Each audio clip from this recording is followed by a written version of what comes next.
you just give us like a brief breakdown of who you are, what Motherland and what Motherland is? So I'm Georgie Gilson. I started up Motherland with my partner Roddy Quinn.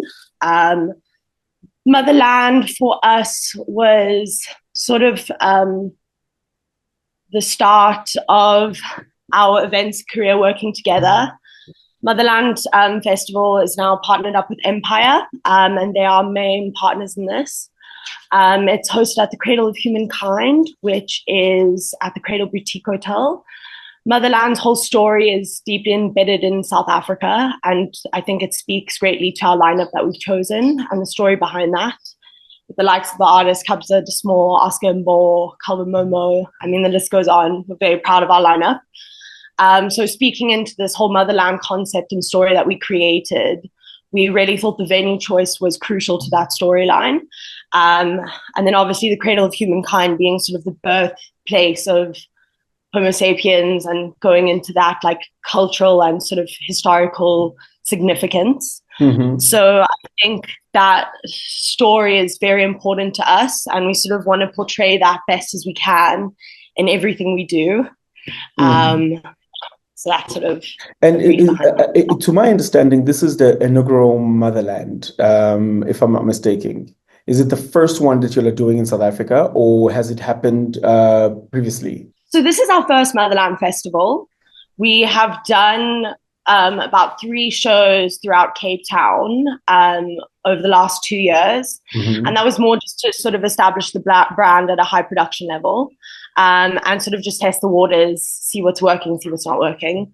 And I mean, we got a huge response from it, and we just saw the green light and thought, we have to do a festival. What was that initial?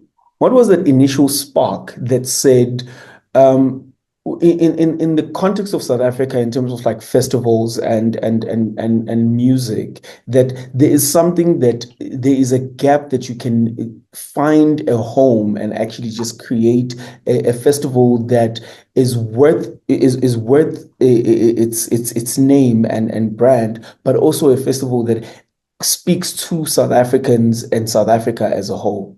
Well, like, what was that spark that started this? I mean, we're very blessed in South Africa to have such sort of such a great space for South African artists to perform. And I think our gap where we thought we could sort of, fill with Motherland was sort of a boutique and sort of personal experience. I think we see amazing commercial sort of festivals in our landscape in South Africa, but there's that space where we really wanted to pay with like a boutique, once in a lifetime, sort of really unique, intricate experience for our audience. So it was very much centered around that when we created Motherland. And your lineup is basically in, I'll call it collectively, around dance music and house music and amapiano, and DJ Lag, we did come, so like I can't live Yeah. in. So like that blend of music that you are that not even introducing, that you have in your lineup. What made you think, well, decide to curate it in that manner? Because you literally are weaving through genres with the lineup that you have. I think that was the whole depth of Motherland. Like I said, it's a storyline. We're not genre specific as a nation, as a country. And we wanted Motherland to speak to that in the broader like aspect of it. I think although the genres are all very different, there's a beautiful synergy that we've sort of created with the lineup. And it just creates like this sort of depth of what we're trying to achieve. And that's like putting our artists on sort of a global platform at home. So we're very, very proud of our lineup. I mean, it's beautiful. Our artists are amazing. I mean, the curation with Empire, sort of working those set times together, like once again, as to create that synergy between the genres. We really feel as though we've thought it out. Yeah.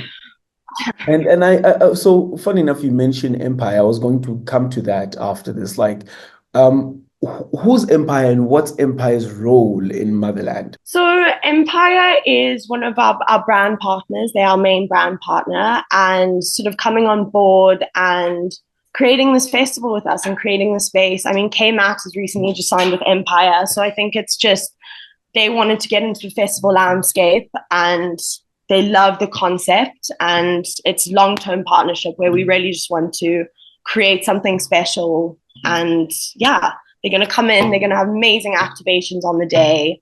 And yeah, it's just something to look forward to be working with such a great label. I mean, it's really, really been an incredible journey. And in terms of like the economic value for whichever location that you find yourselves in, how does the festival, like for instance, right now it's at the Cradle of Humankind, but there's also obviously surrounding areas in the Cradle of Humankind. Also, there's a lot of activities that do happen around that space. Are there any collaborations that then translate to the economic value for the space that you'll find yourselves in or that you're hosting the event? I think as of yet, because we're still a growing festival and have it be as the boutique side of it as starting small, we haven't really thought of, weaving in sort of external communities as of yet. But I think in our long-term plan, as we grow, it's definitely something we want to get behind. Mm.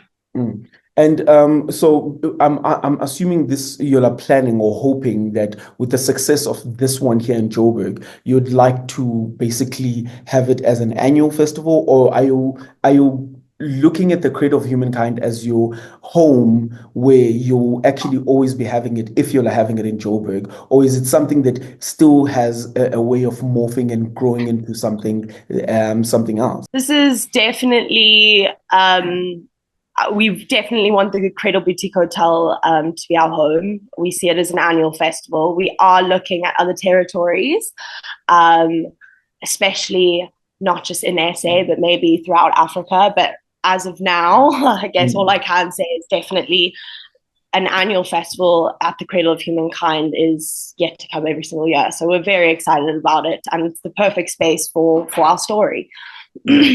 And then this is a question that I generally ask. For me, as festival curators, you guys are artists. There's a level of artistry and curation that one has to possess in order for them to be able to put together a show or any event or presentation, which in turn engages with people emotionally, psychologically, and that's what music does. So my question is, and I've gone to a million festivals, if I can say that, around the country and in other parts of the world. And my one question that I really want to ask is, what is the point of your festival specifically? What's the point of it? Like, what's the point of its existence? We want to create a space that is very unique to our audience and allows sort of the culture within South Africa to have a light shone upon it. And I think going into the festival, we're always very proud of our production level. And I think that's always going to be a unique sort of aspect to Motherland. I mean, the one in Cape Town that we did in 2022, we had 6.5-meter blow up mushrooms as visual mapping. So I think that sort of whole essence of Motherland, we've always created a new sort of unique, very personal experience on a high production level. So I think that would probably be what sets us from the rest and what's our audience will buy into years and years to come from now.